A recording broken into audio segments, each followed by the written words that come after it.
Hello, everyone. You got a countdown on this episode of 30 Parks in 30 Days, which was unusual, but we're going to roll with it. My name is Mike Redman alongside my brother, Darren Redman. And as you can see from the background, you are looking at the team that the Mets defeated in the first round of the playoffs in 2024. Darren, we're going to talk about the Milwaukee Brewers. How are you doing tonight, first and foremost, before we talk about all the things Brewers? Well, I'm very excited about the fact that I'm able to report from Lego Town, which is very, very nice. So that's very nice. Yes. It's great this time of year. The wind, it looks very still, very peaceful. Very, very peaceful. And now I'm very excited to talk about the Brewers because interesting. I became a fan, might be too strong of a word, but when Hank Aaron went to the Brewers late in his career for a cup of coffee, like Willie Mays did with the Mets, I was like, I got to root for this team. But of course, when they play the Mets, I always want my Mets to beat them. So I'm excited to talk about the Brewers. Yeah, you know, I was able to go. One of the things I like to do is when I go to Tampa Bay Rays games here, I like to one by one cross off the teams that I've seen them play. And last year I saw Milwaukee came down to Tampa, and that was the one game I did get to see, or actually 2 years ago. And man, the fans that we saw there were not the kindest of folks. I don't know if they were just grumpy or what, but I imagine that their fan base in Milwaukee is a little bit better than the ones that we got down here. I want to say, hopefully we'll give them a benefit of the doubt, but this is a team, Darren, that before we talk about, because I got a lot of stuff in, I want to make sure that our friends at Nashville Tax Solutions are mentioned here, and folks that are watching this, Darren, if you wouldn't mind just sharing a quick word from our sponsor. Sure. Attention, Palm Bay and Fort Pierce. Struggling with tax issues? Whether you're behind on filings, dealing with a lien, or just need expert guidance, Nashville Tax Solutions is here to help. Their team knows the in and outs of tax relief and is ready to fight for you. But don't just take Mike's word for it. Don't just take my word for it. See what some of those who are helped by Nashville Tax Solutions, see what they had to say. Chris Bennett and his team saved me from a financial nightmare. They're knowledgeable, they're clear, and compassionate. So don't let tax troubles keep you up at night. Call 855-627-4829 and visit NashvilleTaxSolutions.com or email info@NashvilleTaxSolutions.com. Nashville Tax Solutions, because tax problems deserve a real solution. Yes, Darren, thank you. And we are right in the heart of not just spring training, but tax season. So definitely give them a call. There are folks over there, either office. They will be glad to help you, both Palm Bay and Fort Pierce, Christopher Bennett and his team. So with that said, Darren, as far as where do you want to start tonight with in terms of our little preview here of the Milwaukee Brewers? Do you have an area per se that you want to dive into first? Yeah, I'd like to talk about the reality of perception. Have they shaken off the Pete Alonso home run? This is a very serious question. And how long does a loss like, because they thought they were getting next round. And and then all of a sudden the rug is pulled out from under them. What are your thoughts? So and that happened in the top of the ninth inning, I believe it was. Towels were waving. Mets had 2 men on, and we saw what happened there. And I think they're ready to move on. I mean, this is a team, let's remember, that was 10 games up on the closest team in the division. So this is a team that ran away with it. So even if they start a little shaky at first, this is a team that's built to last. However, the person you referenced there that gave up that walk-off home run or not walk-off home run, but that home run to Devin was Devin Williams, and he is no longer with the Milwaukee Brewers. He's now with the Yankees. And then another player that's subtracted from there is Willy Adames, who was now with the San Francisco Giants. So that's a huge a big loss because Devin Williams was pretty good for them.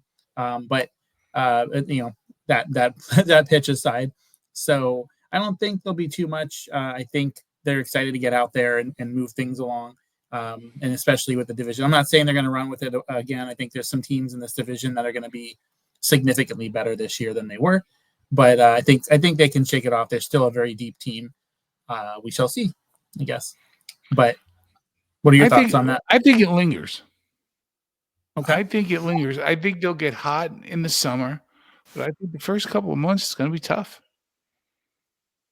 Yeah, and looking here at some of those, we talked about some of those losses here. They lost their catcher, Gary Sanchez, Wade Miley, pitcher is gone. Frankie Montas went to the Mets, sort of. Went to He the Mets, yeah, to get started with the injured. Mets. Yep. So, so appreciate that. That's he's going to fit really well in with us. Mm-hmm. But so they have that there. If you're looking at the notable acquisitions, though, Darren, there's some. They've speaking of the Mets, seems like Mark Canha has been all over the place. He's going to start in the minor leagues this Mm-hmm. season for them, but not huge names, except for the fact that of two left-handed pitchers are the two names to me that jump off the page, and that, of course, I'm speaking with about is Nestor Cortez and Jose Quintana. And so what's funny about that is earlier yesterday they released their projected rotation. Quintana was not yet with the team, and so now that's going to kind of move things around with their rotation. We'll get into their rotation in just a bit. But your thoughts on Nestor Cortez first off, and then Jose Quintana in terms of how they'll fare with the new ball club. I think they are prototypical Milwaukee Brewer type players, fundamentally sound. And I know I sound like a broken record, but there is a reason why Milwaukee is in the playoffs or close to the playoffs every year. They are fundamentally sound. They are in shape. They don't make bonehead plays, and they play team ball. So I think they fit in wonderfully for this team. Yeah, and this is let's go to the rotation next. This is a rotation now that's even deeper. You have Freddie Peralta and Nestor Cortez anchoring that staff, but then right behind that now you have Jose Quintana, Tobias Myers, and then of course we talked about this earlier. A wonderful three, right? You need that key 3 or 4 starter, and he's a wonderful spot perfectly there. Yep, and then of course former Tampa Bay Ray Aaron Civale is now probably going to slate into the 5th spot. So we shall see how that. But that's a pretty deep staff in terms of at least 1 through 4, and you'll get whatever you get a little bit out of 5. Aaron Ashby is on the outside looking in, but he could definitely still get on that opening day roster. But when you have, that's a team that's usually built for a short season or short series in the playoffs, and they fell just short last year. But seems like they improved a little bit, and so we'll see. What about the lineup? What do you think about that potential lineup here going into this year? Some familiar names when you think of Milwaukee Brewers, but anything that jumps out at you there, or just pretty look, I know he's got a quote unquote black mark, but I'm a Christian Yelich fan. Always have been. Playing, he's DH now. Contreras hitting behind him. I might flip those two, but it's sound, right? I mean, it's sound. It's again, there's nobody out there other than Yelich who is a few years removed from having like an epic season. That's going to blow your socks off you. I mean, Hoskins at first base. Okay, good player. What are your thoughts? So this is a team that I think overperformed last year in terms of the production in the lineup. And so I'm going to be, so now when I say what I'm going to say, it's with the caveat that only 7 teams get in, so not everybody can get in.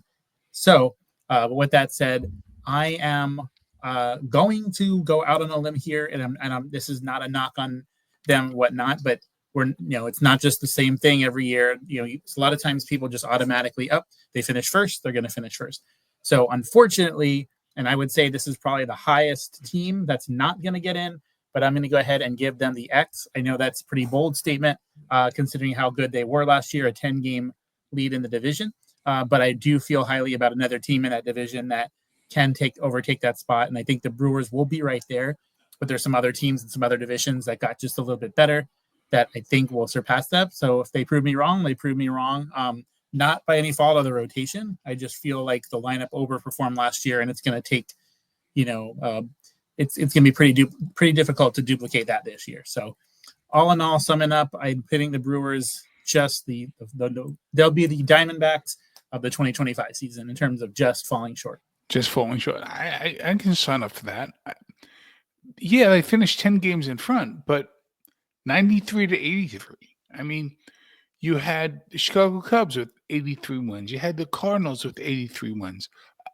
I don't think the Cardinals are going to make another jump. I think they're going to take a step back. I think the Cubs will make a jump. Are the Phillies not going to make the playoffs? I mean, you tell me, Right. Atlanta not going to make the playoffs. The Mets not going to make the playoffs. So that's three. Exactly it. That's Yeah. three right there. Dodgers make the playoffs. I mean, so now you have very few spots in terms of extra. So I think they fall a little short. I think the Cubs take first, and the Brewers will be fighting for that 7th spot. Yeah, so I think it sounds like we're in agreement. They're going to fall just short of the playoffs. Could get that 7th spot, but it sounds like we're both putting them just on the outside looking in because the Cubs are the team to beat, in my opinion, in that division this year, pending they stay healthy. And again, other teams are going to come from other divisions this go around. So, but Milwaukee fan, this should still be a really good season, and you never know. What we say is not always going to happen, but we pretty confident that we're going to see some new blood in there this year. But thank you so much for watching this episode along with us on 30 Parks, 30 Days. So many more teams, so many more episodes still to come. So continue to like this every day and make this episode and all the rest part of your day. Until next time, we'll see you around the ballpark.